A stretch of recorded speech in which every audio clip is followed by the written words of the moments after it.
इस फिल्म की शुरुआत होती है एक साउथ पैसिफिक ओशन के एक शिप से। दौर चल रहा है 1897 का। मिसेस सारा हारग्रेव एक विडो है। उनके साथ उनकी छोटी डॉटर है लिली। अचानक से इस शिप के कैप्टन को दूर से एक छोटी बोट में रिचर्ड और एम्बुलेंस दिखते हैं। साथ में उनका बच्चा भी है। बच्चा पैडी तो ठीक है, पर रिचर्ड और एम्बुलेंस ने दम तोड़ दिया है। इन दोनों ने उन बेरीज को ज़्यादा मात्रा में खा लिया था, इस वजह से उनकी जान चली गई। इन दोनों को यहाँ क्रिमेट कर दिया जाता है, जबकि पैडी को मिसेस सारा हारग्रेव ने अपने पास रख लिया है। सारा ने पैडी को नाम दिया है रिचर्ड। अब रिचर्ड और सारा की बेटी लिली एक भाई बहन की तरह रहते हैं। तभी शिप पर बुरी खबर आई है। यहाँ कॉलरा बड़ी तेज़ी से फैल रहा है। शिप के कैप्टन ने डिसाइड किया है कि सारा और इन दोनों बच्चों को बचाने के लिए एक बोट में यहाँ से दूर इन्हें भेज दिया जाए। सारा पूछती है कि इस समंदर में वो इन दोनों को लिए कहाँ जाएगी, पर उसे बताया जाता है कि अगर सारा रिचर्ड और लिली के साथ इस शिप पर रहेगी तब न सिर्फ अपनी बल्कि इन बच्चों की जान भी गंवा देगी। इस तरह सारा और बच्चों को छोटे बोट पर भेज दिया गया है। इनकी मदद के लिए करनी को भेजा गया है। करनी बड़ा रूड है। उसे इन बच्चों के रोने की आवाज़ें बर्दाश्त नहीं हो रही। वो सारा से इन्हें चुप कराने को कहता है। सारा कोशिश करती है, पर वो इन्हें चुप नहीं करा पाती। करनी बच्चे को पानी में फेंक कर मार देना चाहता है। इससे उसके रोने की आवाज़ें उसे सुननी नहीं पड़ेंगी। जब वो ऐसा करने जाता है तब सारा उस पर वार करती है। उसके कई वारों से करनी की जान यहीं चली गई है। इस तरह ये तीनों उसी आइलैंड पर पहुंचे हैं जहां रिचर्ड और एम्बुलेंस पहुंचे थे। पर उनका बच्चा रिचर्ड जैसे इस जगह से भली भांति परिचित हो, वो अपना घर देखता है। उसे याद आया कि उसकी माँ यहाँ रहती थी। अपनी माँ को ढूंढने वो इस घर में जाता है।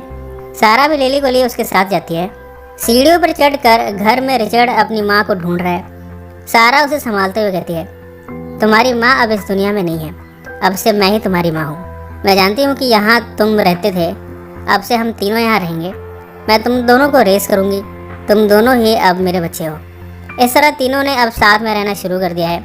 इन्हें नारियल पानी ईजिली मिल जाता है। यहाँ केले के पेड़ बहुत हैं। सारा पास के समंदर के खतरनाक जीवों को मार देती है ताकि उसके बच्चों को हानि न पहुँचा पाए।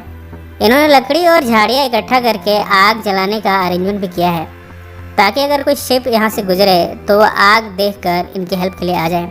धीरे धीरे बच्चे बड़े हो रहे हैं। लिली नोटिस करती है कि उसके अंग रिचर्ड के अंगों से अलग कैसे हैं। वो सारा से इस बारे में बताती है। सारा कहती है, तुम एक लड़की हो जबकि रिचर्ड एक लड़का। कुदरत ने मर्द और औरत को अलग अलग तरह से बनाया है। यहाँ सारा मर्द और औरत के काफ़ी डिफरेंसेस को बताती है। वो लिली से ये भी बताती है कि कुछ सालों के बाद लिली के पीरियड्स भी शुरू होंगे। उसके प्राइवेट पार्ट से रक्त निकलेगा। पर ये घबराने की बात नहीं है, ये सब लड़कियों के साथ होता है। लिली पूछती है कि उसके साथ क्यों होगा, रिचर्ड के साथ क्यों नहीं। सारा बताती है कि कुदरत ने मर्द और औरत को इसी तरह बनाया है। सारा यहाँ शादी के बारे में बताती है और ये बताती है कि मर्द और औरत के साथ रहने से बच्चे का जन्म होता है और ये बच्चा औरत के पेट में बड़ा होता है। लिली को ये भी पार्शियलिटी लग रही है। वो पूछती है कि मर्द और औरत के साथ रहने से भला नया क्रिएचर कैसे पैदा हो सकता है। सारा इस सवाल को टाल जाती है। वो इस बारे में इन दोनों को अभी नहीं बताना चाहती। धीरे धीरे इन दोनों को काफ़ी साल हो गए हैं। सारा ने दोनों को रेस करते हुए बाइबल के बारे में भी इन्हें बताया है। फुल मून को काउंट करके साल कैसे गिने जाते हैं ये भी सिखाया है। वो जानती है कि फुल मून के नाइट को जंगल के आदिवासी लोगों का बलिदान करते हैं। इसलिए जब भी फुल मून नज़दीक आता है वो रिचर्ड और लिली को बाहर नहीं निकलने देती। एक दिन बारिश तेज होने की वजह से इनके घर की छत गिर जाती है। सारा इसे रिपेयर करती है, पर तेज बारिश की वजह से उसे निमोनिया हो गया है। कुछ दिनों में उसे रियलाइज़ हुआ है कि अब वो नहीं बचेगी। उसे चिंता है तो बस अपने बच्चों रिचर्ड और लिली की। सारा इन दोनों को लिए घर के नज़दीक के लोकेशन पर जाती है। वो कहती है, अब मैं मरने वाली हूँ, पर मरने के बाद भी मैं तुम दोनों की देखभाल करती रहूँगी।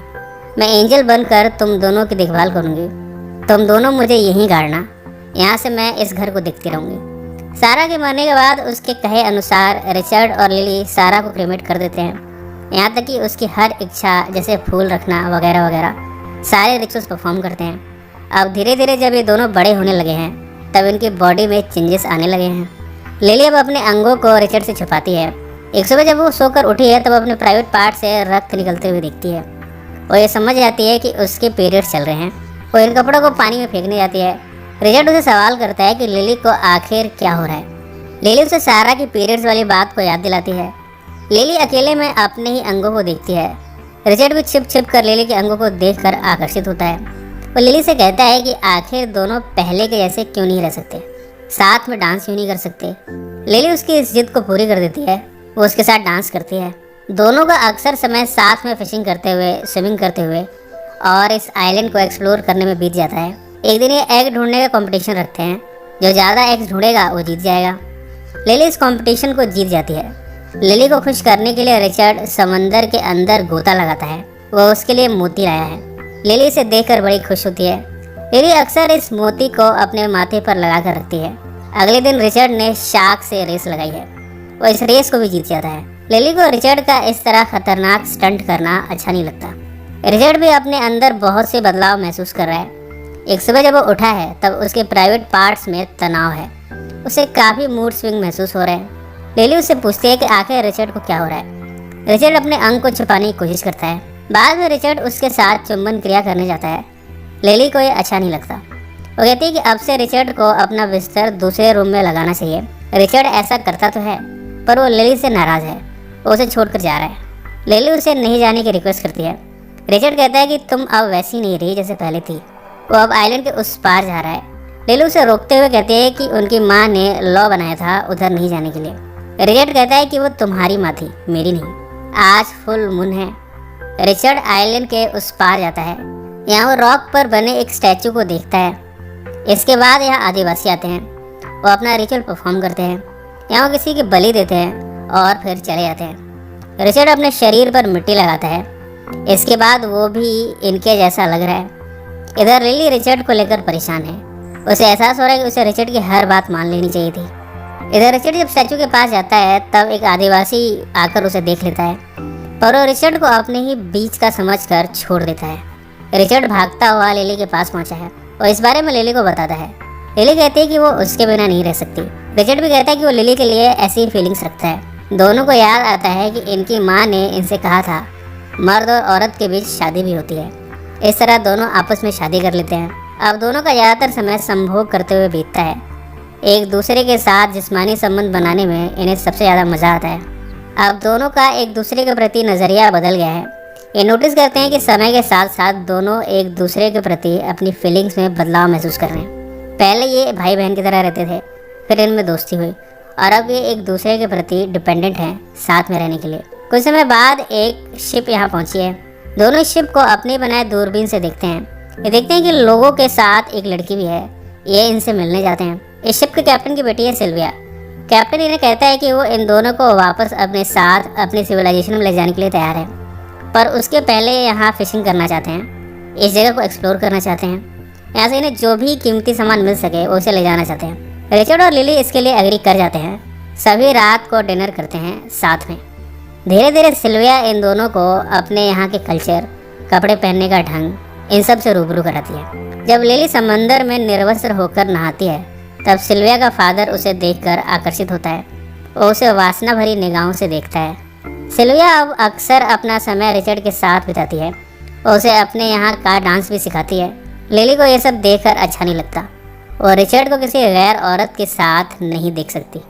वो इस बारे में रिचर्ड से शिकायत लगाती है। रिचर्ड कहते हैं कि सिल्विया से लिली को रहने का तरीका सीखना चाहिए, कपड़े पहनने का तरीका सीखना चाहिए। वो कैसे कपड़ों में ढक कर रहती है, अपने आप को सजाती संवारती है, ये सब लिली को सीखना चाहिए। लिली बाद में ट्राई भी करती है। वो सिल्विया के लिपस्टिक को अपने पूरे चेहरे पर लगा लेती है। उसे नहीं मालूम कि उसे कितनी लिपस्टिक लगानी चाहिए। रिचर्ड कहता है कि तुम्हें कुछ नहीं आता। वो आज सिल्विया को फिशिंग सिखाने ले जा रहा है। इधर जब लिली नग्न अवस्था में नहा रही है तब सिल्विया का फादर किनारे पर बैठा उसके बाहर आने का इंतजार कर रहा है। जैसे वो बाहर आती है सिल्विया का फादर उससे संभोग की इच्छा जाहिर करता है। लिली इसे इनकार कर देती है। इसके बाद वो लिली को लिए घर आया है। यहाँ उसका बलात्कार करने जा रहा है। इधर सिल्विया भी रिचर्ड को आकर्षित करने की कोशिश करती है और जब रिचर्ड के साथ चुंबन क्रिया करने जाती है तब रिचर्ड को गुस्सा आता है। वो सिल्विया के हवस से भरे इरादों से वाकिफ हो चुका है और गुस्से में लिली के पास आया है। यहाँ वो देखता है कि सिल्विया का फादर लिली के साथ बलात्कार कर रहा है। रिचर्ड उस पर हमला करता है। सिल्विया के फादर के पास गन है। वो गन से रिचर्ड पर फायरिंग करता है। रिचर्ड बच जाता है। रिचर्ड भी गन छीनकर चलाने जाता है पर उसे चलाना नहीं आता। यहाँ दोनों में लड़ाई होती है। बाद में रिचर्ड भागता हुआ समंदर की तरफ जा रहे हैं। रिचर्ड पर कई फायरिंग होती है पर रिचर्ड बच जाता है। वो यहाँ तैराकी करने लगता है। सिल्विया का फादर भी तैराकी जानता है, वो भी स्विमिंग करने लगता है। रिचर्ड उसे डिस्गाइज करता हुआ शार्क के नज़दीक लाया है। वो खुद तो तेज़ी से स्विमिंग करता हुआ बच जाता है, पर सिल्विया के फादर को शार्क के हवाले कर दिया है। इस तरह सिल्विया के फादर की मौत हो गई। अब रिचर्ड लिली के पास पहुंचा है। लिली से माफ़ी मांगते हुए कहता है, मुझे माफ़ कर देना, मैंने तुम्हें हर्ट किया। लिली यह बताती है कि उसके अंदर एक बच्चा है। ये सुनकर रिचर्ड काफ़ी खुश हुआ है। सिल्विया और उसके साथी अभी भी इन दोनों को साथ ले जाने के लिए तैयार हैं। रिचर्ड लिली से साथ चलने को कहता है। लिली कहती है, तुम्हें जाना है तो जाओ, मैं अपने बच्चों को ऐसे सिविलाइजेशन में नहीं रेस करूँगी जहाँ गोलियाँ चलाई जाती हों, जहाँ औरतों के साथ ज़बरदस्ती होती हो। इसके बाद से रिचर्ड ने भी यहाँ से जाने का इरादा छोड़ दिया है। दोनों को रियलाइज़ हुआ है कि अगर यहाँ ये एक खुशहाल ज़िंदगी जी सकते हैं, अपने बच्चे को रेस कर सकते हैं, तो भला सिविलाइजेशन की इन्हें क्या ज़रूरत। इस तरह कुछ समय के बाद लिली ने एक लड़की को जन्म दिया है। तीनों यहाँ खुशी से रहते हैं और अपने बच्चे को रेस करते जा रहे हैं। इसी नोट पर यह फिल्म समाप्त हो जाती है। सो फ्रेंड्स, फिर मिलेंगे ज़िंदगी के किसी नए मोड़ पर।